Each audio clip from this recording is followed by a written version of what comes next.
יהיה טיפה שונה. החלטנו להפוך את זה לשיחה בינינו. אז קודם כל אני רוצה להגיד תודה גדולה לציגי היקר והאהוב. תודה שאתה נמצא פה הערב, ובכל ערב יום השואה אתה מקדיש אותו לנו לתושבי משמרות, ואתה מזכיר לנו, מספר את הסיפור האישי שלך. זה לא תמיד קל, ובזכותך אנחנו זוכרים ולא שוכחים, וזה השואה אירוע מכונן בהיסטוריה של העם היהודי, וחשוב שלא נשכח. ואני רוצה להתחיל, ובטח שאי אפשר להתעלם מהשנה השביעי באוקטובר. אנחנו חטפנו את המכה הכי גדולה של העם היהודי ושל עם ישראל מאז השואה, וגם זה לא קרה במקום אחר, זה לא קרה במדינת ערב, לא באירופה, לא בארצות הברית, זה קרה אצלנו כאן בבית, מכה קשה מאוד. והשאלה הראשונה שאני רוצה לשאול אותך זה, כשהבנת את ממדי האסון בשביעי באוקטובר, או בכמה ימים אחר כך, איך הרגשת? השביעי לאוקטובר הפתיע אותי כמו שהפתיע את כולם, והרגשתי שהשואה חוזרת על עצמה, למרות כל האזהרות שישראל היא ראתה במשך כל השנים על מה שקורה בעולם ומה שקורה פה, ודווקא אצלנו בארץ חטפנו שואה כזאת. היום לפעמים, הרבה פעמים חושב שהסיפור שלי של השואה הוא מתגמד לעומת מה שקרה לנו בשביעי לאוקטובר. מאוד קשה לי עם זה, ואני למשל עד השביעי לאוקטובר כל צהריים שהייתי אוכל צהריים הייתי שם לי מוזיקה ביוטיוב ושומע ונהנה. השביעי לאוקטובר אני לא שומע מוזיקה בכלל, לגמרי הפסקתי לשמוע מוזיקה, ומאוד קשה לי בכלל לשמוע מוזיקה. ואני לפי דעתי ישראל בכלל לא הייתה צריכה השנה לעשות חגיגות, לא חגים ולא שום דבר מלבד אזכרות, לפי מה שקרה לנו, כי זה חמור מאוד מה שקרה.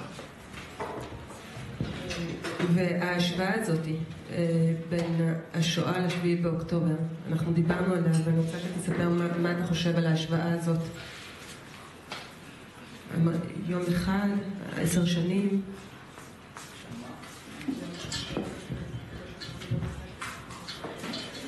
מה שאני חושב בכלל על מה שקרה בשביעי לאוקטובר, שאני כל הזמן חושב על זה שמה שהיטלר והגרמנים עשו ב10 שנים, החמאסניקים הצליחו לעשות ביום אחד.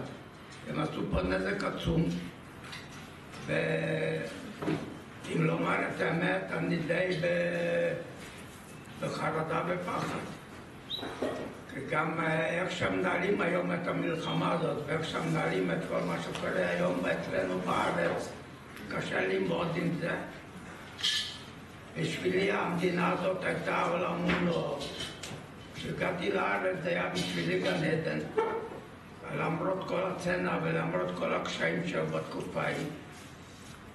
והיום כשאני מסתכל אחורה, נראה לי שאוטוטו הולכים ומפשטים לנו את המדינה.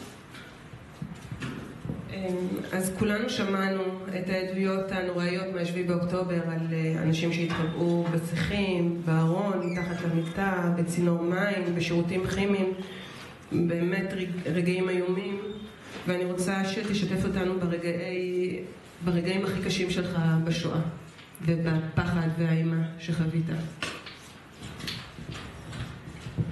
בתקופת השואה הפחד הגדול שלנו היה הבלתי נודע.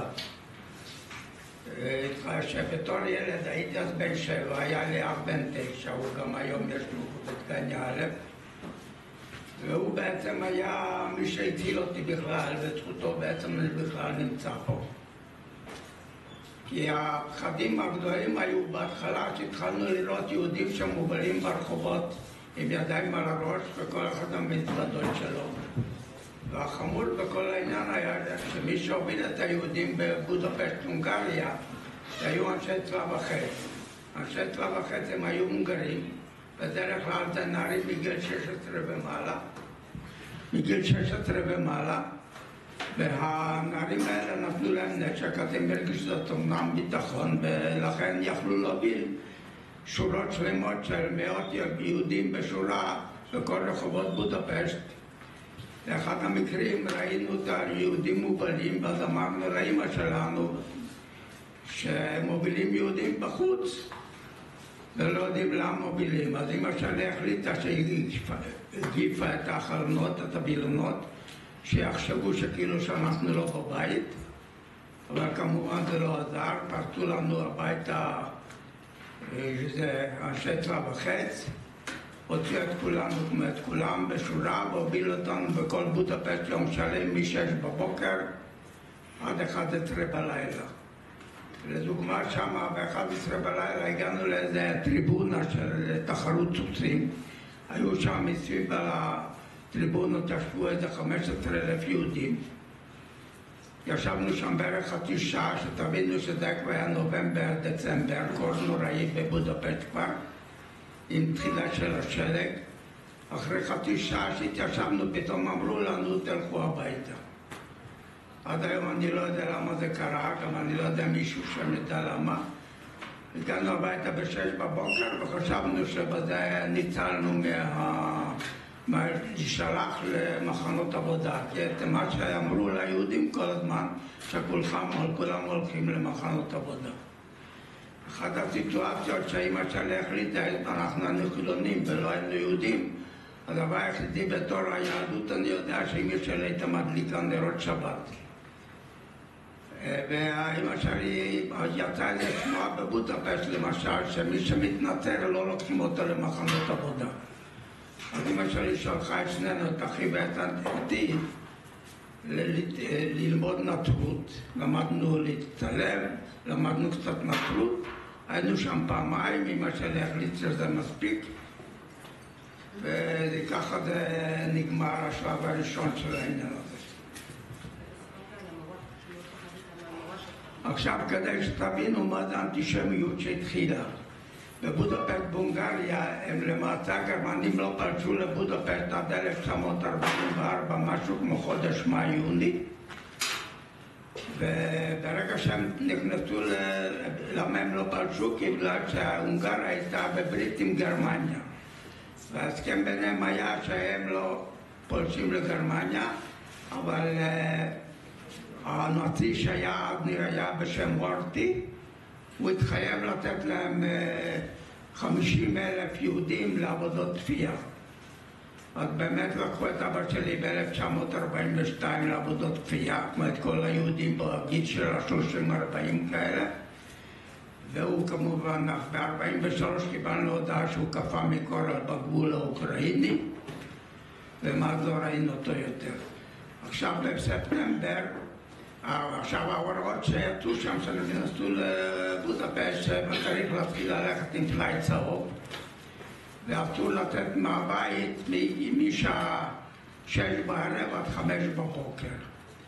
עכשיו מה שקרה לנו, שאמא שלי יום אחד החליטה ללכת איתי לאחות שלה. לא הספקנו לחזור עד העוצר, ואני כמובן בינתיים הלכתי לכיתה א' בספטמבר, והיו לי שיעורי בית ולא הספקתי לעשות את השיעורי בית. אז כשחזרנו הביתה ב-6 בבוקר, אמא שלי מהר כתבה במקומי את כל האותיות בהונגרית במחברת. עם זה באתי לבית ספר, הייתה לי מורה לכיתה א' אנטישמית רצינית, ונדמה לי שהייתי גם היהודי היחידי בכיתה. והיא חיפשה לשאול איך עשיתי שיעורים, אם עשיתי שיעורים, ראתה את השיעורים שלי, ואני כמובן הייתי בקושי חודש בכיתה א', לא ידעתי לכתוב, אז אמא שלי כתבה במקומי את האותיות. והמורה די התפלאה איך אני בגיל שלי, ושרק התחלתי כיתה א', פתאום הצלחתי לכתוב את האותיות. ולא היה לה שום סיבה להעניש אותי על האותיות, אז היא חיפשה משהו אחר, מצאה איזה קמט קטן בקצה המחברת. זה היה בשבילה תירוץ טוב להוריד לי סטירת לחי רצינית מאוד, וגם הייתי בגיל 7, גם הייתי מאוד קטן ומאוד חלש, אז הסטירה הייתה רצינית מאוד.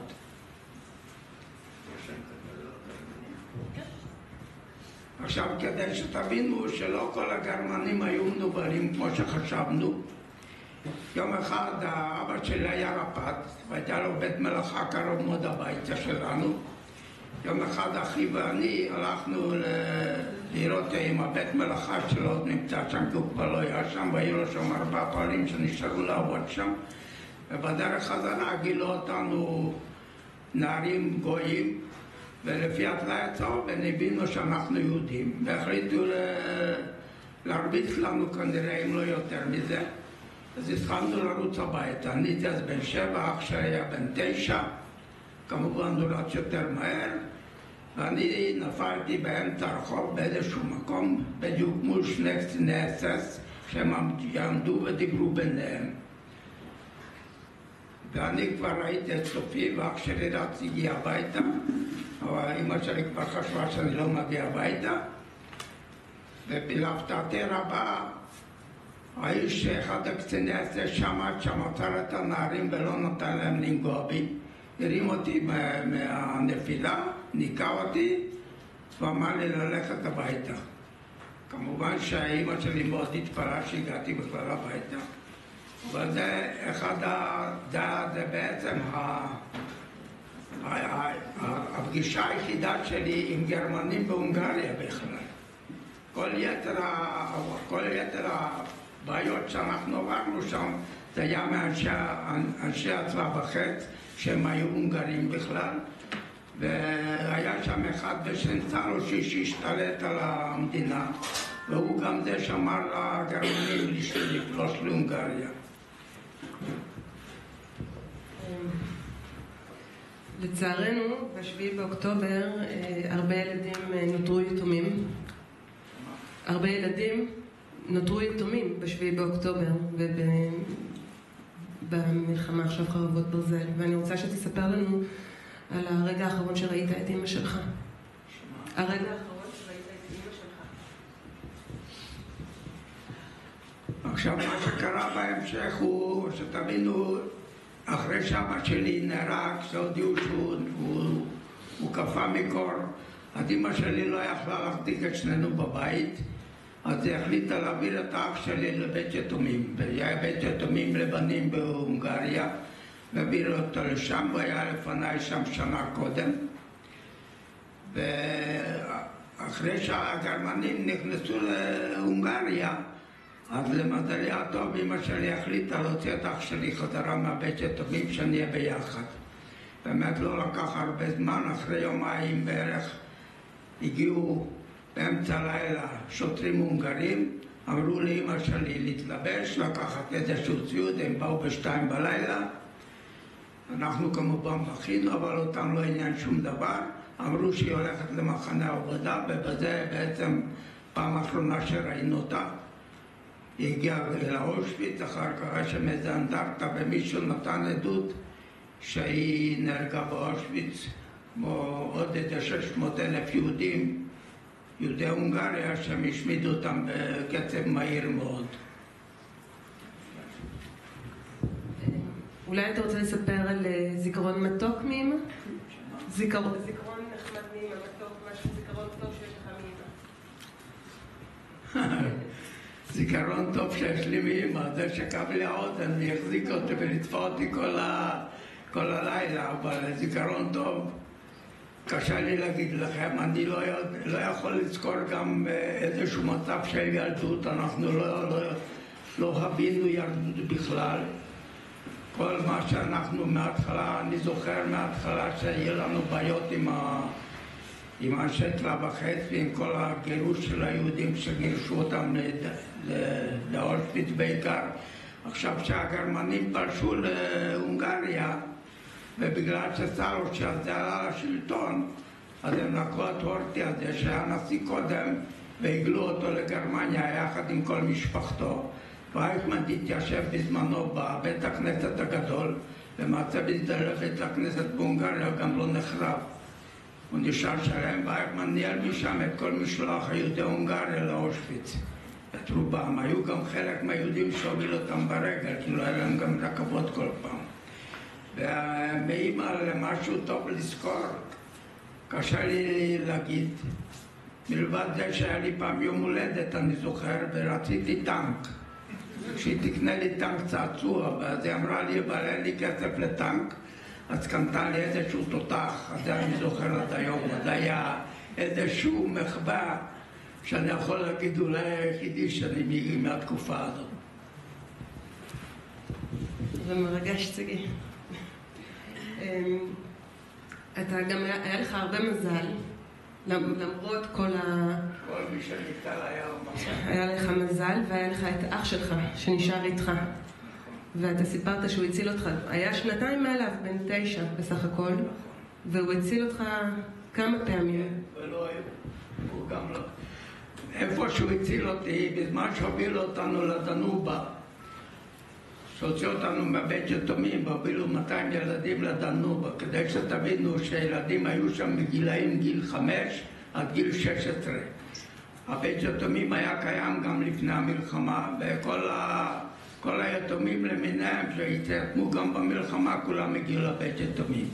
היינו שם כ-200 ילד, הבית יתומים היה הרוס לגמרי, הקומות העליונות היו הרוסות על ידי הפצצות, היה אולם אחד מסכן, ששם שכנו את כל הילדים, ישבנו על הרצפה, ישבנו על הרצפה, הקור היה נוראי, ועד שיום אחד הגיעו אנשי צלב החץ, ב6 בבוקר, והוציאו את כל הילדים, 200 ילדים בגדלים שונים, והובילו אותנו בכל בודפשט. למה הובילו אותנו בכל בודפשט? כי המפקד שלהם אמרו לו להוביל אותנו לאיזשהו רחוב, הוא לא שמע טוב את שם הרחוב, הוא שמע שם רחוב שלמעשה לא היה קיים. אבל זה לא הפריע לו בשלג בקור, זה כבר היה בינואר, קור נוראי, היה בערך 20 מעלות מתחת לאפס בשנה הזאת. הובילו שיירה שלמה של 200 ילדים עם המדריכים בכל בודפשט, והיות והרחוב לא היה קיים, אז ב-11 בלילה הוא החליט להכניס אותנו איזה חווה שמצא איזה חווה ריקה של עיקר. ישבנו שם בחדרים עד שעה 12 בלילה, עד שבעל החווה החליט שאנחנו מיותרים שם, הוא צריך להיפטר מהילדים, והלך למפקדת אנשי צלב החץ ואמר להם שהילדים הגדולים צרפו לו את העגלה של הסוס.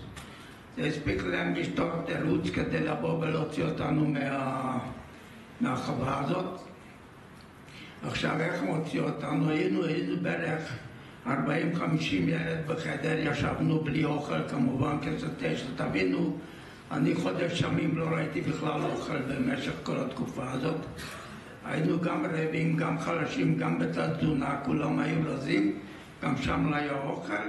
אז בהיות הוא אמר שצרפו את העגלה, אז הגיעו אנשי צלב החץ, נעמד איש צלב החץ בדלת של כל חדר, עם רימון יד הונגרי, זה דומה מאוד למיקרופון הזה, יש לו ידית ובקצה הרימון. עמד איש צלב החץ כזה בדלת, וכל ילד שיצא מהחדר הוא נתן לו מכה על הראש, וכך הוא ספר אותנו. אחרי שספר אותנו, העמיד אותנו בחמישיות בחצר, והודיע לנו שאם מישהו יחסר מכל מי שהיה קודם, הם מוצאים כל חמישייה חמישית להורג. כמה שהייתי קטן, נתתי עוד יותר קטן. אחרי שהם ספרו והחליטו שלא חסר אף אחד, אז החליטו להצעיד אותנו לצעדת המוות. מה זה היה צעדת המוות בתקופה ההיא? היהודים שעוד נשארו בינואר, היות והרוסים כבר היו בפאתי בודפשט, אז אנשי צלב החץ הם החליטו לחסר כמה שיותר יהודים. היות וכבר המשלוחים לאושוויץ נפסקו, אז הם החליטו לראות בכל היהודים שנשארו בגטו, בכל מיני מקומות בבודפשט, להביא אותם לשפת הנדובה, לקשור אחד אל השני, 10 אנשים, ילדים או אנשים, לא משנה, לראות בראשון, כשהראשון נופל לדנובה, אז כל 10 נופלים אחריו. אנחנו את זה אמנם באותה תקופה לא ידענו, רק ידענו את זה אחר כך. עכשיו שהובילו אותנו לדנובה, כבר הגענו למטה לגשר לדנובה, מסתבר שבאותה תקופה גם הוציאו את הילדים ואנשים שעוד נשארו בגטו, בגלל זה גם מסתבר שגם טומי לפיד היה איתנו בשיירה הזאת. והגענו שם על יד הגשר של הדנובה. פתאום הגיע איזה מטוס, לא יודע, איזה מטוס של בנות הברית, הוא זרק איזה פצצת תאורה, הפצצה הזאת הדליקה את כל חוטי החשמל של החשמלית בבודפשט. תוך שנייה כל הרחוב החוטים התלהטו וכל הרחוב הואר. עכשיו אנשי צלב וחץ התחילו לברוח, וגם ילדים של הבית יתומים כולם התחילו לברוח. בהתחלה אנשי צלב וחץ ירו אחריהם, אחר כך הם בעצמם ברחו, ונשארנו שם כ-70 ילד ברחוב. והיות ואני כבר הייתי בפריסת כוחות ולמעשה כבר לא ראיתי שום דבר, ראיתי שם על ידי איזשהו עץ והתחלתי להתיישב ולהישען על העץ. התיישבתי בתוך השלג על יד העץ הזה, פתאום היה לי נעים, לא היה לי קר, לא הייתי רעב, לא הפריע לי שום דבר, נהניתי מכל רגע. עד שפתאום התחלתי להרגיש שמישהו מושך אותי ביד, מושך בכוח הקים אותי. ומסתבר שאח שלי, אני לא יודע מאיפה ילד בן 9 ידע שאסור לשבת בשלג, כי אתה תוך דקות אתה קופא ואתה מת. אבל כנראה שאיזושהי אינטואיציה, משהו אמר לו להרים אותי. כדי שתבינו, ביני לבין אח שלי בתקופה ההיא לא היה שום קשר. למה? כי הדבר היחידי שכל הזמן כולם שם חשבו בכלל ניצולי שואה, זה בעיקר עניין של פרוסת לחם, החלום זה פרוסת לחם, ושלא יהיה קר. מזה סבלנו בעיקר כל הזמן. אז הוא מאיזשהו סיבה, היות והיינו ביחד, אז הוא הרים אותי, לא נתן לשבת. אני זוכר שמאוד כעסתי עליו למה הוא הוציא אותי מהמקום השלוותי הזה, ושהיה לי כל כך נעים ונוח, אבל זה בעצם בזכותו אני נמצא פה בכלל.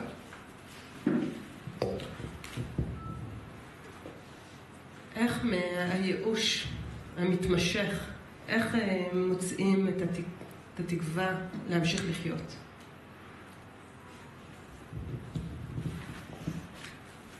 תראו, אולי אני צריך קצת עוד להמשיך את הנושא הזה, כנראה שצער יצא מהנושא כבר, אז אני לא יודע אם אני רוצה לחזור.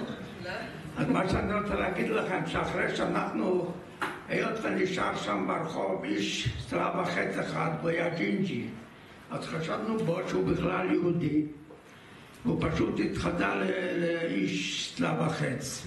אחרי שנה שנשארו שם 70 ילד והוא נשאר לבד ברחוב מכל אנשי צלב וחץ, אז הוא החליט להחזיר אותנו לבית יתומים. אחרי שחזרנו לבית יתומים התברר שהיינו 8 ילדים שקפאו לנו הרגליים. עכשיו שתבינו מה זה רגליים קפואות, הרגליים נתמלות בשלפוחיות מים רציניות מאוד, וכל זה נדבק אל הנעליים. כדי להוריד את הנעליים זאת הייתה משימה כמעט בלתי אפשרית. אני לא יודע איפה הם מצאו איזה מספריים והתחילו לחתוך את הנעליים, ובדרך שהם מורידים לך את הנעליים אז השלפוחיות מתפוצצות. אתם תראי לכם את זה כאבים אלה, וילד בן 7 בכינו מה עשינו, ואחרי זה יותר לא יכולנו ללכת.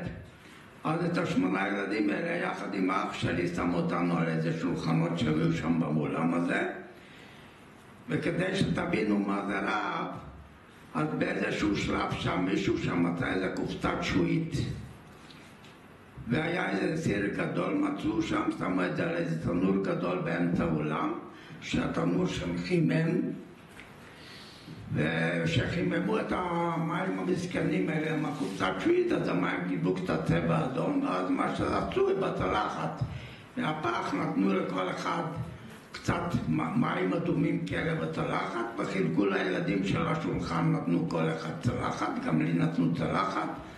אני לקחתי 3 כפות מסכנות מהמים האלה. זה היה האוכל הראשון שאני חושב שאכלתי אחרי אולי חודש ומשהו, והחלטתי שאני צריך להשאיר לי לאחר כך, שאני אהיה יותר רעב. והיה על ידי חימום מרכזי שכמובן לא עבד, אז לקחתי את הצלחת עם הכף ושמתי לה חימום מרכזי. אבל לא עמדתי בפיתוי, אחרי בערך דקה החלטתי לקחת את הצלחת ולאכול את המרק הזה. לקחתי את הצלחת ולא יכולתי לשלוף את הכף ממנו, המרק קפה לגמרי, הכף קפה בתוכו, נלחמתי. אתם לא מתארים לכם איזה הרגשת החמצה הייתה לי 10 שנים אחרי זה, שאת המרק המסכן שראיתי פעם ראשונה אחרי שכל כך הרבה זמן לא אכלתי, גם אותו החמצתי. דרך אגב, עד היום אני לפעמים חושב על זה, ואני די כועס על זה שהפסדתי את הארוחה הזאת. מאוד לא, מאוד שאל. שאלתי על הרגע של התקווה. עכשיו רגע, כדי שתבינו מה קרה אחרי זה, אחרי חזרנו לבית יתומים, אנשי צלב החץ עוד החליטו לא לוותר על ילדי בית היתומים, והחליטו להוציא אותנו עוד פעם לדנובה. אז ואנחנו הילדים שלה, וכי 8 ילדים שלא יכולנו ללכת ממילא, אז אם היו נכנסים לבית יתומים, הם היו פשוט יורים בנו, ואת כל יתר הילדים היו מובילים עוד פעם לדנובה. אבל בינתיים, היות והיו המון הפגנות בבודפשט, והרבה מאוד הרוגים היו ברחוב, ביניהם היו אנשי צלב החץ גם הרבה הרוגים, אז היו נערים בני 16 בבית יתומים שהם החליטו לתפוס יוזמה, והתחילו לאסוף את הנשק מההרוגים שברחוב. הם התבטרו בחורבות של בית יתומים, ואחד עמד בשער עם תת מקלע. כשהגיעו אנשי צלב החץ כדי להוציא עוד פעם את הילדים להובלה לדנובה, אז יצא אליהם ההוא עם התת מקלע ואמר להם, יש לי פה מלא חיילים בתוך החורבות, ואם אתם לא מסתלקים אנחנו יורים בכם. אז הם החליטו לוותר, היות והרוסים היו בפאתי בודפשט, אז הם החליטו כבר לוותר והלכו, אבל הם שלחו את אנשי האס-אס לשם, וגם להם אמרו אותו דבר, גם הם הסתלקו. למעשה בזכות זה אנחנו ניצלנו. עכשיו ב-17 לינואר נכנסו הרוסים לבודפשט, נכנס פתאום איזה חייל רוסי לתוך האולם, ואומר, נגמרה המלחמה, אתם חופשיים ללכת לאן שאתם רוצים. אז לכל מי שיכל הלך, אנחנו הילדים לא יכולנו לזוז, אז לא הלכנו לשום מקום. ואחרי שאמר שהמלחמה נגמרה, אז אנחנו עוד לא ידענו שלנו זאת הייתה רק חצי מלחמה. למחרת ב-6 בבוקר לקחו את 8 ילדים על איזה עגלה עם סוס, והתחילו להוביל אותנו לבית חולים. ב-6 בבוקר, בין הטנקים הרוסיים שהסתובבו ברחוב, עד נס בכלל שהם לא דחצו אותנו. הגענו לבית חולים ב-11 בלילה, הכניסו את האח שלי ואותי לאיזו אמבטיה גדולה במים פושרים. היינו קפואים לגמרי, לא רק ברגליים, גם בגוף עצמו. כשמכניסים אותך למים פושרים, אתה מרגיש כאילו שטורפים אותך בתוך תנור. זה היה כאבים נוראים, אני זוכר את זה עד היום, ושם גם גיליתי איך אני נראה בכלל. ראיתם הרי בטח תמונות של משחררים של אושוויץ, איך אנשים שם נראו, הם נקטו. הגרמנים נקטו באותה שיטה שהיום נקטו החמאסניקים עם השבויים שלהם. הם עושים בדיוק את אותה שיטה, מריבים אותם כדי שלא יהיה כוח לדבר ושלא יהיה כוח לעשות שום התנגדויות. זה מה שקראנו שם. למחרת בבוקר הבילו, ישמו אותי ואת אח שלי במיטה אחת כי לא היה מספיק מיטות, ולמחרת בבוקר הביאו אותנו לחדר ניתוח, הורידו לנו שם אצבעות מרגליים, לי פחות ואח שלי יותר, כמובן אצבעות שחורות, וכל האצבעות השחורות צריכים להוריד לך, הורידו לנו בלי הרדמה, לא היה להם הרדמה. אני זוכר עד היום את הקרטון ששמו לי על הבטן, שאני לא אראה את הרגליים שלי. ואחרי זה חזרנו למיטות, אבל היינו בתת תזונה נוראית, והיה גם קר, והחימום בבית חולים לא היה. אז למעשה, אני לא יודע אם נמשיך מפה, כי זה סיפור קצת ארוך, אבל למעשה לא היינו נרפאים מהפצעים האלה. אנחנו בבית חולים הזה בערך 9 חודשים. נכנסתי לשם בגיל 7 ויצאתי בגיל 8. יצאנו לקראת יולי, לקראת הקיץ, רק מינואר היינו שם, עד שהתאוששנו. עכשיו התאוששנו בזכות הדודה, שמצאו איזה דודה כשהיא התנצרה לפני המלחמה וחשבנו שהיא חיה, אז אנשי הג'מות שאלו אותנו אם מישהו חי מאיתנו, ואנחנו לא זכרנו רק את השם שלה, אבל לא את הכתובת שלה. הם גרו באויפשט, זה פרבר של בודפשט. אני לא יודע עד היום איך הם מצאו אותה, אבל הם מצאו אותה והיא הגיעה אלינו עם ציר גדול של תפוחי אדמה. אנחנו כמובן טרפנו את זה תוך שניות, אבל היא ראתה את מצבנו, אז היא הלכה כל יום 8 שעות כדי להגיע אלינו לבית חולים ולהביא לנו צירים תפוחי אדמה, כי זה הדבר היחידי שהיה. אבל בזכות הצירים תפוחי אדמה, למעשה רק התאוששנו, כי יכול להיות שעוד לא היינו יוצאים מהמצב הזה. בשיחה המקדימה אנחנו דיברנו, שאלתי אותך על רגעי חסד שהיו בשואה, ואמרת לי שאין, אבל מיד אחר כך כן היו לך, עם המדריכים. מדריכים, נכון שלקחו אתכם אחרי המלחמה. אז כדי שתבינו קצת מה באמת היה אחרי המלחמה, אני הגעתי חזרה, לדודה שלי היה גוי, היה לו בעל גול, והוא מאוד לא התלהב מזה שהיא לקחה אותנו אליה הביתה. דרך אגב, כשיצאנו בבית חולים היינו צריכים ללכת כ-200 מטר. אני כבר חודש לפני זה התחלתי כבר להסתובב קצת בגן של בית חולים, אבל אח שלי לא יכל לרדת בכלל. אבל כשהלכנו לשער של הבית חולים, אני פתאום שמתי לב שאני הולך כמו צ'רלי צ'פלין. בקושי הלכנו, היינו צריכים ללמוד ללכת מחדש. ואני באותו רגע, הייתי כבר בן 8 שיצאתי, אז החלטתי שאני אעבוד על עצמי עד שאני אצליח ללכת ישר. התוצאה היא שעד היום אני לא מקלקל נעליים. זה בעיה רצינית, אני תמיד צריך לזרוק נעליים בלי שהן שלמות, כי אחרת הן לא נגמרות אצלי. אחרי 6 שנה התאמנתי, והגענו לדודה. הדודה החליט שאנחנו לא רצויים שם, ואז בקראת ספטמבר הדודה החזירה אותנו לבית יתומים. אחרי שחזרנו לבית יתומים, בערך אחרי 9 חודשים הספיקו לבנות את בית יתומים מחדש. היה לנו חדר בערך כמו חצי המועדון הזה, עם מיטות מעץ, עם שמיכות חמות, עם חימום מרכזי. הגענו פתאום לגן עדן שלא תיארנו לי שבכלל שקיים דבר כזה. זה היה אחד הדברים המשמעותיים והשינוי הגדול שאני זוכר אותו בבית יתומים. עכשיו, כדי שתבינו למה קוראים לי ציגי בכלל, זה בגלל שהמדריך שהגעתי אליו בכיתה, היות ועשיתי כיתה א' רק חודש אחד, והיות וכנראה שהייתי גאון מאוד גדול, אז כשחזרתי לבית יתומים שמו אותי בכיתה ד'. לא ידעתי לא לכתוב, לא לקרוא שום דבר. עד היום אני לא יודע. למדתי בהונגריה רק עד כיתה ד' וה'. כנראה שבשני הכיתות האלה באיזשהו שלב אני למדתי לכתוב ולקרוא, כי עד היום אני יודע לכתוב בהונגרית במחובר וגם לקרוא. אז כנראה שזו התקופה שלמדתי לקרוא ולכתוב. את הלוח כפל למדנו דרך האצבעות, כי כל יום שהיינו באים מהבית ספר אז היו עושים לנו מבחן בלוח הכפל. כל מי שלא ידע את לוח הכפל היה סרגל גדול, היית מחזיק את האצבעות ככה, 10 מכות על היד הזאת, 10 מכות על היד השנייה, כי לא ענית נכון את התשובה הנכונה בלוח הכפל. אבל בלוח הכפל בהונגרית זה הולך מאוד בחרוטים, אז עד היום אני מחשב בהונגרית תמיד ומתרגם לעברית, ככה שהולך לי יותר מהר מאשר לצברס.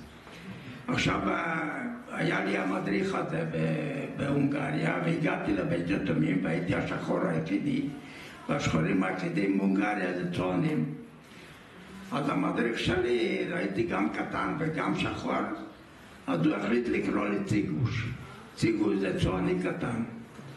והוא התחיל לקרוא לי ציגוש וכל בית יתומים. קראו לי ציגוש כל התקופה שהייתי בית יתומים. הייתי שם אחרי המלחמה מ-45 עד 48.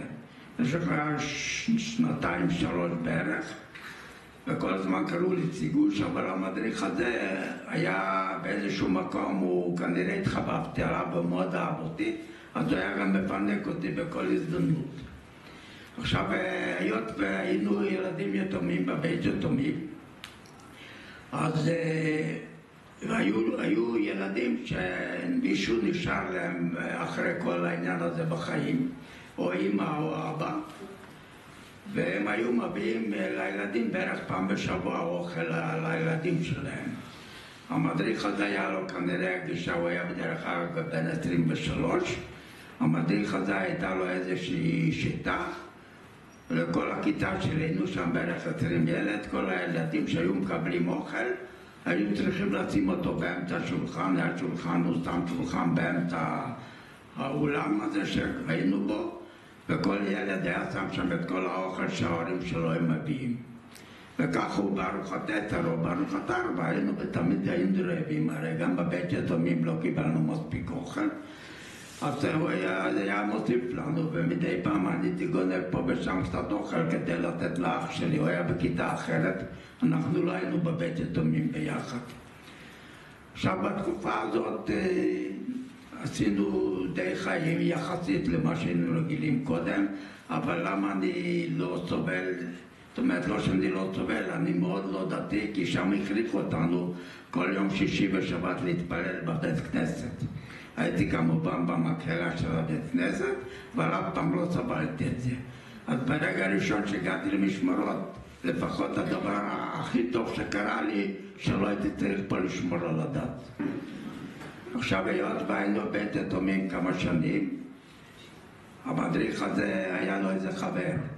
החבר הזה ארגן ילדים, איזה 30 ילד מכל מיני מקומות עם הבתים המוגנים של ברנברג ומהגטו, ביניהם יהודה צגי, אתם גם מכירים אותו חלק מכם, והילדים האלה הוא ארגן איתם קבוצה, ואמר לחבר הזה שמואל, למדריך שלי, הוא היה חבר שלו שהוא מארגן נערים ושיבוא איתו בתור מדריך ונצא מהונגריה.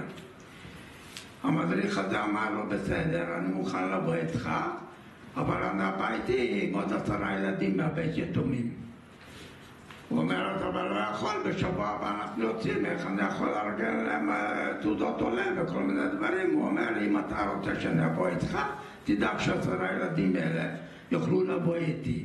הוא ראה ש10 ילדים בבית יתומים, ביניהם אח שלי ואני, אף אחד לא בא לבקר אותנו, הבין שההורים שלהם לא חדרו ואין להם אף אחד בהונגריה, אין להם מה לחפש בהונגריה, אז הוא החליט שיוציא אותנו לפלסטינה. בזכותו למעשה הגעתי למשמרות, זה המשך סיפור. אני רוצה כן. עכשיו, היותר חשוב זה שכדי לעלות לארץ דרשו שיהיה לך שם עברי. איך רוצים שם עברי שאני נולדתי בתור וייס תומש? אין לי מושג מה השם עברי שלי. לא ידעתי בכלל מה זה שם עברי וגם לא הבנתי למה צריך. אז הוא אומר, אבל כדי שתצא מהונגריה אתה צריך שם עברי. אמרתי, טוב, אז מה אתה רוצה? אז הוא אומר, טוב, תשמע, היה פעם אחד גיבור גדול, יהודה מכבי, תהיה יהודה, כדאי לך להיות יהודה. מה זה אכפת לי, מה אני בכלל? אז החלטתי, טוב, אמרתי בסדר שאני היהודה. ואחר כך הוא הגיע לאח שלי הגדול, כמובן, שהוא בשבילי היה אלוהים בכבודו בעצמו.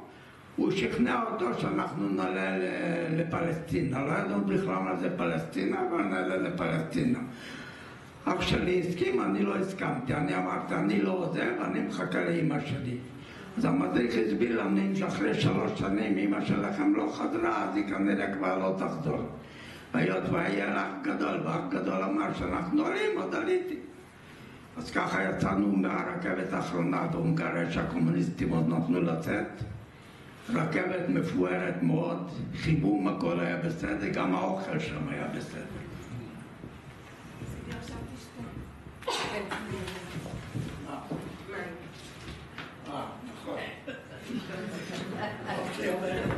טוב ששמע פה, תודה.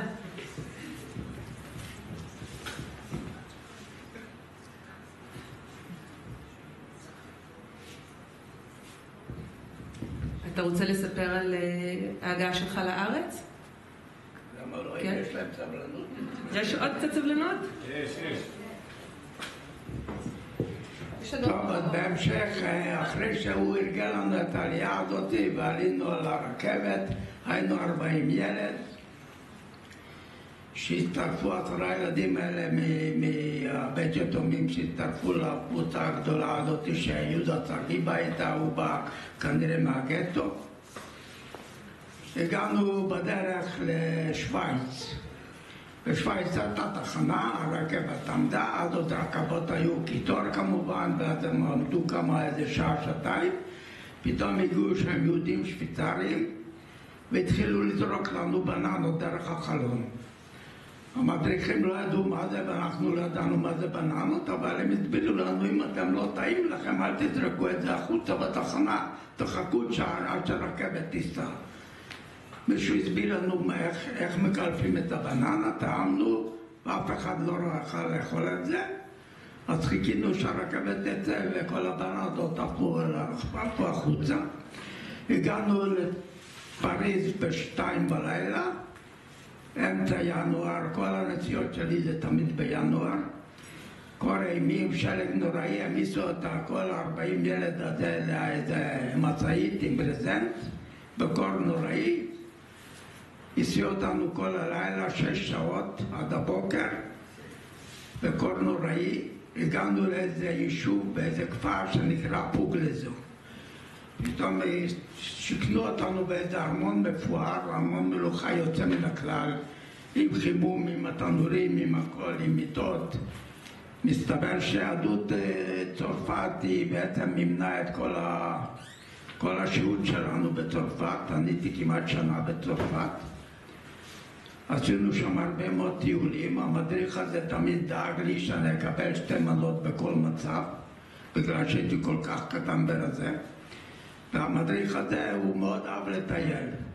גם בהונגריה היינו מטיילים איתו כל שבת, היינו מסתובבים בבודפשט עצמה, במרחצות החמים, בגן חיות, בכל מיני גנים, בכל מיני מקומות, כל מקום חינם. למה זה יתומים מבית יתומים, עם המדים של הבית יתומים, היינו גם בצרפת דרך אגב.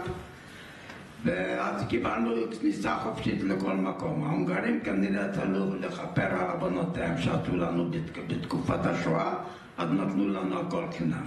את השיטה הזאת ראה שזה עובד טוב בהונגריה, אז הוא יישם את זה גם לצרפת. אז איפה שלא, כל מקום לקח אותנו, מגדל אייפל, ללובר, לוורסאי, מה שעד היום אני לא מבין, מה רצה שאני בגיל 12 אתרשם מהלובר. ראיתי תמונות בסוף, לא הבנתי למה הוא סוחב אותנו לשם. אחר כך רק הבנתי שהייתי שם פעם שנייה, אז רק הבנתי מה היה שם. עכשיו בצרפת עשינו חיים שם לא רעים. כעבור 3 חודשים החלפנו ארמון, התקרבנו קצת לפריז, הגענו שם לאיזה יישוב בשם מילשנה. ביישוב הזה הביאו לנו איזה 30 ילד ממרוקו. עכשיו אתם תראו לכם את הסיטואציה, אנחנו מדברים רק הונגרית והם מדברים רק מרוקאית וצרפתית. השום קשר לא יכול לבטל, למה לא יכולים לדבר אחד עם השני. מה שאני זוכר טוב שהחבר'ה האלה הם הורידו את המזרונים לרצפה, כי הם רגילים היו לישון על הרצפה והם כולם ישנו על הרצפה ולא הבנו למה.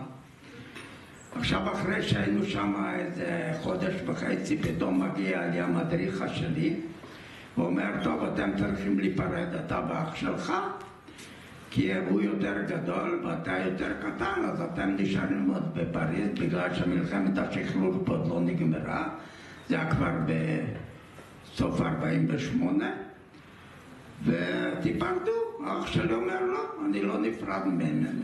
כדי שתבינו שהקשר בתקופת השואה, בתקופת הרעב, ביני לבין אחי למעשה לא היה שום קשר, רק פשוט הכרנו אחד את השני, אבל שום רגשות או שום קרבה משפחתית לא היה קיים בגלל החלום על פרוסת לחם ועל הקור שהיה תמיד. עכשיו פה הוא החליט פתאום, כבר היה אח שלי ממש, אז הוא לא נפרד. ואני בטח ובטח לא רציתי שהוא ייסע, אבל המדריך שכנע אותנו שייסע, כי יכול להיות שאחרי שעלו את הקטנים יותר, אז לא יתנו לגדולים לעלות. אז בלית ברירה בעצם אז נפרדו דרכנו, מאז אנחנו לא ביחד. אז הם באמת עלו לארץ, כעבור חודש אנחנו עברנו עוד פעם לארמון אחר. הגענו לארמון בשם בלבול, בכפר בשם בלבול. שם היה גן גדול מאוד מפואר. היינו כבר לקראת הקיץ, אז היינו יוצאים לגן לשחק שם. והיה שם איזה גדר גבוהה של איזה 2 מטר גובה, גדר מעץ שלא ראו מצד אחד לצד השני שום דבר. עד שפתאום יום אחד שאנחנו משחקים על יד הגדר, פתאום משהו ענק קופץ לנו מעל הגדר. נבהלנו, לא הבנו מה זה, פתאום מה נוחת לזה כלב ענק, סן ברנר כזה, על ידינו. 3 ילדים היו רוכבים עליו.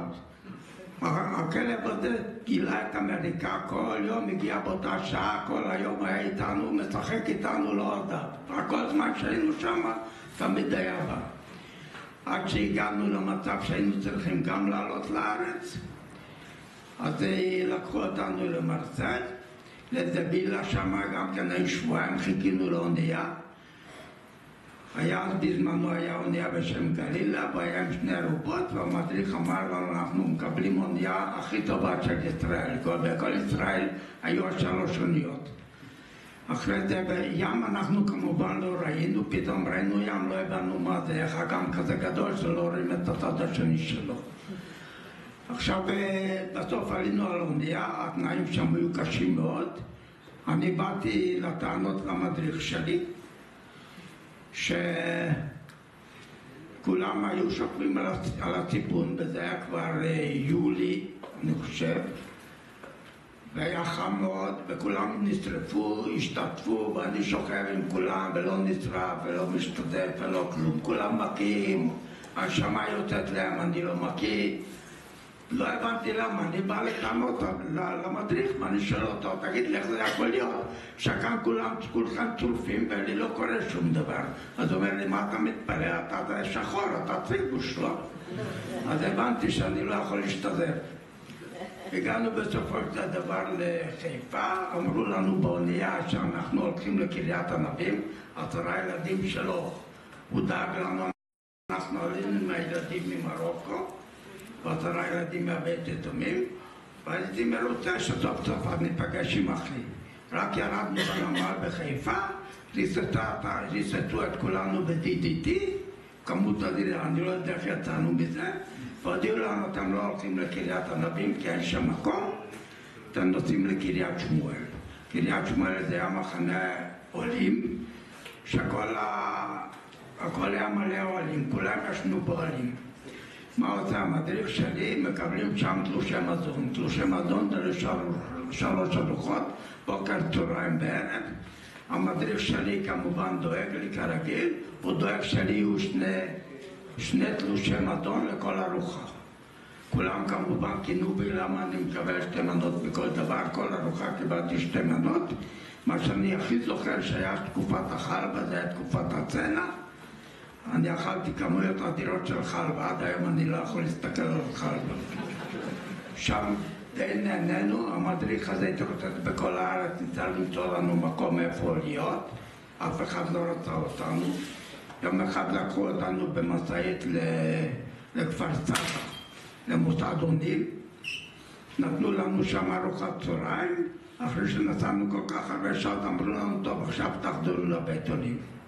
עלינו למשאית בחזרה אחרי ארוחת צהריים וחזרנו למחנה עולים. מחנה עולים שהיינו שם, אז זה היה על חוף הים.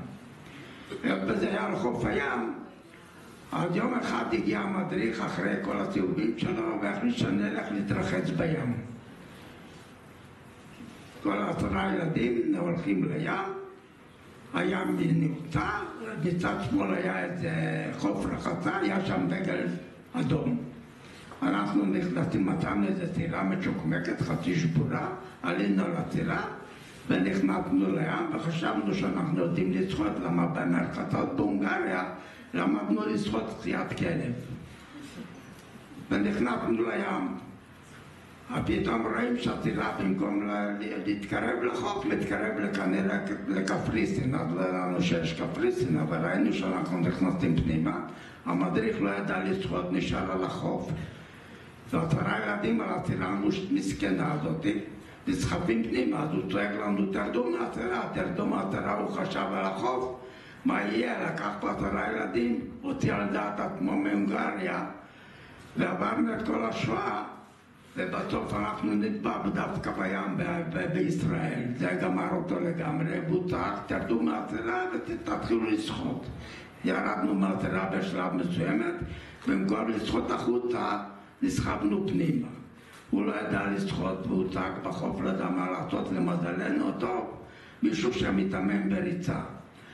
הוא ראה מה קורה עם הילדים בתוך הים, נכנס להתחיל להוציא את הילדים. אני מודיע לכם שפני הים ירדו באותה שנה בצורה בלתי רגילה. אנחנו שתינו מי מלח בכמויות אדירות. אחרי שיצאנו החוצה, כולם הגיעו, אבל איכשהו ניצלנו מכל העניין הזה. חזרנו למחנה עולים, עד שיום אחד מגיע המדריך לבית עולים. עם מי מגיע? עם סשה אריאל. עם אבא של מאיר אריאל, הוא היה מנהל בית ספר. הוא מגיע, היינו 10 ילדים. 2 ילדים היו יותר קטנים מאיתנו, וזה לא התאים לסשה. מה עשה סשה? עושה לנו מבחן בלוח הכפל. מה הבעיה לוח הכפל? הרי כי למדנו את זה דרך האצבעות. אז הוא שאל לוח הכפל, המדריך איכשהו תרגם לה את התשובות, היות וכל 8 ילדים ידעו את התשובות, אז הוא החליט לקחת אותנו למשמרות, כנראה שהחליט שאנחנו מספיק גאונים, והיות בכיתה ו' לא היו לו מספיק ילדים, רק 5 ילדים, אז הוא על ידי 8 ילדים הצליח למלות לעצמו כיתה, והכל היה בסדר. שמו אותנו בכיתה ו', לא מבינים עברית, לא מבינים מה שהוא מדבר, לא מבינים שום דבר. אני ישבתי על יד בן משק, וסשה היה מלמד חשבון, כמובן שלא היה מורה כל כך מוצלח, אף אחד לא הבין מה שהוא אומר. גם זה שישב על ידי לא ישב. סשה היה עושה לנו מבחנים בחשבון. מה אני מבין מה הוא רוצה? הייתי מעתיק כל פעם את כל המבחנים מעל ידי, רק לא ידעתי שגם הוא לא יודע כלום. אז הייתי מעתיק את הכל עם כל השגיאות, עם כל השגיאות בחשבון שהוא טעה, גם אני טעיתי באופן קבוע. באופן קבוע שנינו קיבלנו לא מספיק. עד שיום אחד סשה תפס שהעסק הזה לא יכול להימשך, אני תמיד לא מספיק והוא לא מספיק. היינו כבר רגילים, אז יום אחד הוא החליט לסדר אותו. מה עשה? נתן לי מספיק בקושי, ולא הוא נתן לו מספיק. אני חושב שעד היום הוא לא נרגע מזה, אבל אותו זה שלא ידע על חשבון, אז הוא גמר את הצבא בתור אלוף משנה. אז זה פחות או יותר מה שקרה במשמרות, אבל במשמרות קרו עוד הרבה מאוד דברים, אבל אני לא, אין לי מספיק זמן לספר לכם את הכל, אתם תתעייפו מדי. אני רוצה לשאול אותך, כמה, אני מתארת לעצמי שהשואה זו טראומה, וזה צלקת לכל החיים. האם כל יום אתה חושב על השואה? מה אתה חושב? איך 80 שנה עברו? כדי שתבינו מה זה נקרא ניצול שואה, זה לא רק אני, זה כל ניצולי שואה סבלו מאותה בעיה. אני באתי למשמרות עם 8 ילדים מבית יתומים. כולם עברו את השואה. כל השנים גרתי איתם בחדר, 4 ילדים בחדר, אף פעם נושא השואה לא עלה על סדר היום. אף אחד לא ידע מה שהשני עבר. אני היחידי שהייתי בתקופת השואה בבית יתומים. כל שאר 7 ילדים הגיעו לבית יתומים אחרי המלחמה. אבל כל אחד עבר את התקופה שלו בהתאם למה שעבר. אסור היה בכלל לפתוח את הפה. קודם כל באיזשהו מקום מאוד התביישנו בזה שאנחנו בכלל ניצולי שואה. איזה מין אנשים לא מתאימים לאוכלוסייה של ישראל. בצברים כמובן היו סנובים פרס. אז לא היה להם כל כך פשוט לקבל, ואף אחד לא רצה לשמוע מה קרה לך. ואתה גם לא רצית להשמיע מה קרה לך. כל אחד מאיתנו רצה לשכוח את כל הזוועות של השואה. ולכן באיזשהו מקום, כל כך הרבה שנים, לא דיברנו על זה. אני התחלתי לספר פעם ראשונה את קורות חיי בשואה, רק שהבת הקטנה שלי, אילנית, הייתה צריכה לעשות שורשים. כשמישהו המציא את שיטת השורשים, אז חלק מניצולי ש"ס סיפרו לילדים שלהם, וחלק לא קטן לא סיפרו. כדי שתבינו מה זה נקרא לא סיפרו. אני סיפרתי לאילנית את כל מה שעברתי בשואה. ובאותה תקופה, הבת של האח שלי גם הייתה צריכה לעשות שורשים. אז הגיסה שלי טלפנה לי מדגניה א', שאני אספר לבת שלה את מה שאנחנו עברנו בשואה, כי הוא לא מוכן בשום אופן לספר לה מה הוא עבר בשואה. שנים לא דיבר. ניסיתי לדבר באותו פעם מה היה, שהוא שנה שלמה היה בבית יתומים, מה הוא עושה שם, איך עבר שם. לא הצלחתי לשמוע ממנו עד היום מה היה בבית יתומים. אבל מה? עמדתי שעה וחצי בטלפון ציבורי פה בחדר אוכל, בכל הימים, כמובן בינואר, כי תמיד הדברים אצלי בינואר. קפאתי מקור, אבל בלית ברירה שעה וחצי סיפרתי לה את כל קורתנו בשואה, כדי שתוכל לעשות את השורשים. אחר כך שוב פעם השתתפתי, שוב לא דיברתי כמה שנים, עד שהופיעה יעל פלטיר יום אחד אצלי ואומרת לי, תשמע, עושים במועצה תיאטרון עדות, כדאי לך להצטרף על ניצולי שואה. מה זה תיאטרון עדות? במקרה של המועצה האזורית מנשה לקחו 15 ניצולי שואה מכל מיני קיבוצים באזור. אנחנו התאספנו כל פעם בשבוע בבית ספר גוונים, והיו שם ילדים מכיתה ח' וט'. הם שמעו את הסיפור של ניצולי השואה. כל פעם מישהו אחר בתורו סיפר את סיפורו. ועזרא ואירית ועזרא דגן, זה שחקני תיאטרון קאמרי, הם יצרו שיטה של תיאטרון עדות, שמה שהשיטה עובדת, ששנה שלמה הניצולים מספרים את סיפורם כל אחד בתורו, והילדים שומעים את הסיפור. אחרי זה מורחים מזה הצגה, שהיא נערכת על ידי שהם כותבים, נניח עמוד של תקציר של כל ניצול שואה, מה שהוא סיפר, ויושבים על הבמה כל ניצולי השואה, והילדים מציגים את מה שניצול שואה עבר לפי מה שהוא סיפר שהכירים מהדף. אנחנו מקריאים את הסיפור, איזשהו ילד או שניים היו מציגים את הסיפור שלו. זה בעצם למעשה מה שקרה מאז, של כולנו למעשה, לא רק אני, התחלנו לספר את סיפורנו, ואחר כך, תקופה קצרה אחר כך התחיל להופיע התופעה הזאת של זיכרון בסלון. מה שיוצא היא שמ-2006 אני כל שנה נמצא בערך בין 3-4 מקומות באזור. הגעתי פעם גם למודיעין, הייתי ביום ראשון זה בבית ספר חקלאי פרדס חנה, מחר אני באיזה בית ספר אחר בפרדס חנה, ביום חמישי אני באיזה מפעל בבנימינה. זה פחות או יותר יכולותיי. יש כוחות, זה טוב. שאלה אחרונה לפני שנשאיר עוד שאלות מהקהל, שאלה לא קלה. אם אתה פוגש ילד בן 7 ששרד את 7 באוקטובר, מה אתה רוצה להגיד לו? איך ממשיכים לחיות עם הטראומה הזאת?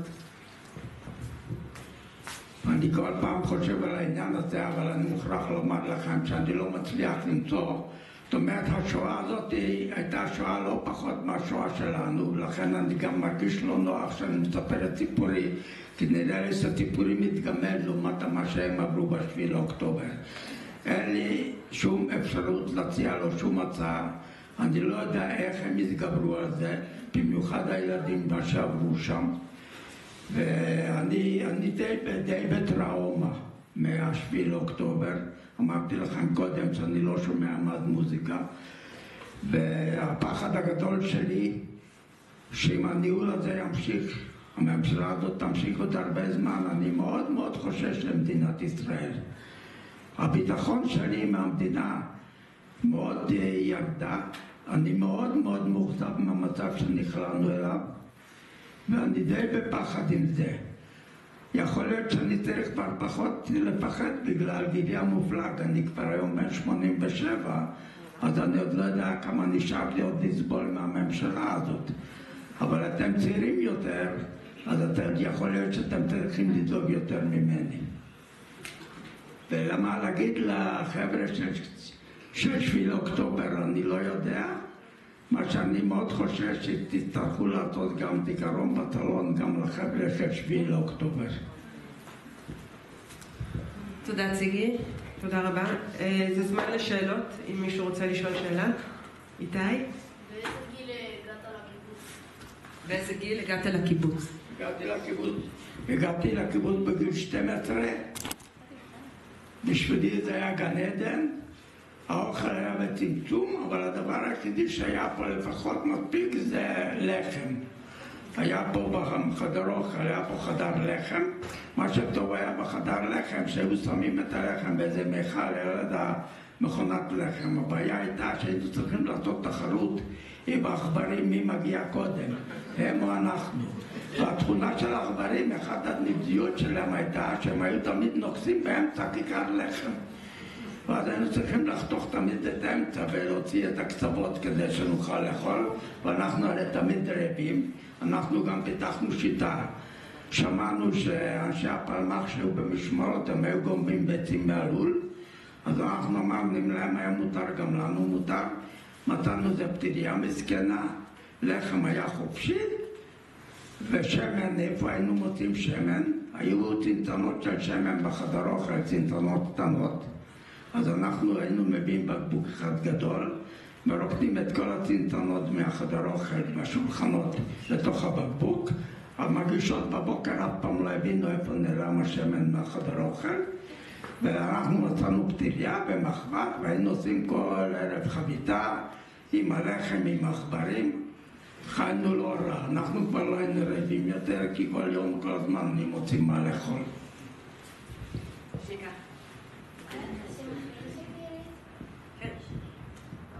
היא שואלת איך קראו לך שהיית לפני גיטה? אז תראו, אני אמרתי לך שהיום בן 87, אני נולדתי בשם וייס תומש, שם הונגרי, תומש זה טומי, כמו טומי לפיד, משהו כזה. ב-1937 קצת גדלתי, בגיל 5 התחלתי פחות או יותר להבין מה קורה, אז גם לקחו את אבא שלי.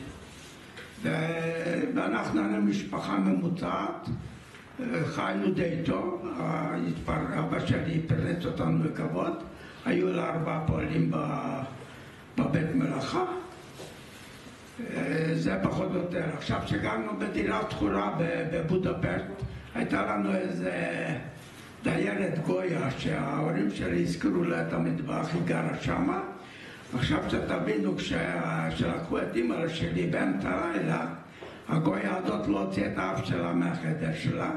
ידעה ששני ילדים נשארו שם בלי אוכל ובלי השגחה, אבל השאירה אותנו שם עד שהגיעו איזה 2 נשים מבוגרות יותר, שהם כנראה הלכו אחרי היהודים שהוציאו אותם מהדירות שלהם ולקחו אותם ועצרו את הילדים.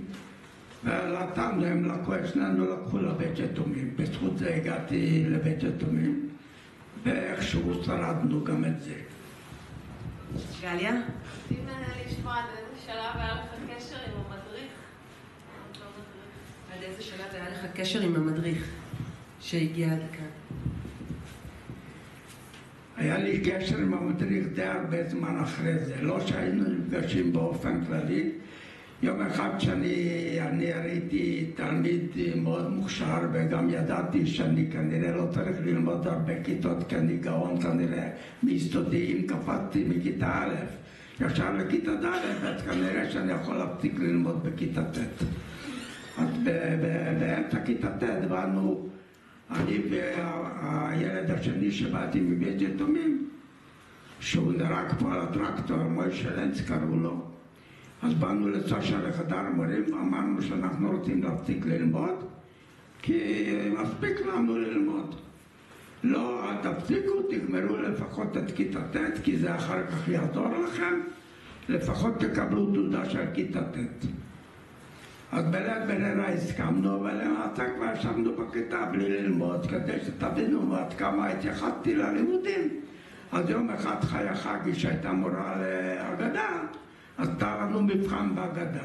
ספר אגדה זה היה ספר גדול בערך כמו חצי שולחן. מה אני עושה? הרי לא אכפת לי, כן ייתנו לי ציון, לא ייתנו לי ציון. לקחתי את הספר אגדה, פתחתי אותו במקום שהיה המבחן, העתקתי מהספר את כל המבחן, וכל הכיתה יושבת וצוחקת וצוחקת וצוחקת. ואני לא מצליח להשתיק אותם, הם התפוצצו מצחוק וחיה מחיימר מבינה למה הילדים צוחקים. עוברת הילדי פעם, פעמיים, 3, והם צוחקים כל הזמן, עד שהיא עוברת פעם שלישית, פתאום מגלה את אמריקה, פתאום גילתה את הספר אגדה אצלי. מה אתה יושב עם הספר אגדה פתוח? אמרתי, אני מעתיק את המבחן. זאת אומרת, תסגור לי את הספר ותמשיך את המבחן. מקום אחר, אז עוסקים אותך החוצה. היא הייתה מאוד צרכנית. אני קיבלתי ציון לא רע על המבחן הזה. תודה. עוד שאלות? סיגי, אתה חולם בהונגרית? חולם בהונגרית. לא בספרדית. חולם גם בהונגרית. חולם גם בהונגרית, חולם גם בעברית, חולם בכל הצורות ובעיקר חלומות זוועה. אחד אחרי השנייה. שאלה אחרונה, 9 כפול 7? תענה בהונגרית. כן, 72. כמה? 72, לא?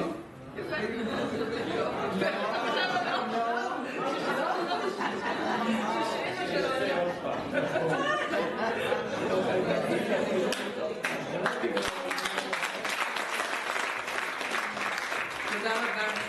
תודה על הסיפור, על חוש ההומור, על הטוב לב שלך. זכינו, יש לנו מזל, היה לך מזל גדול. תודה רבה.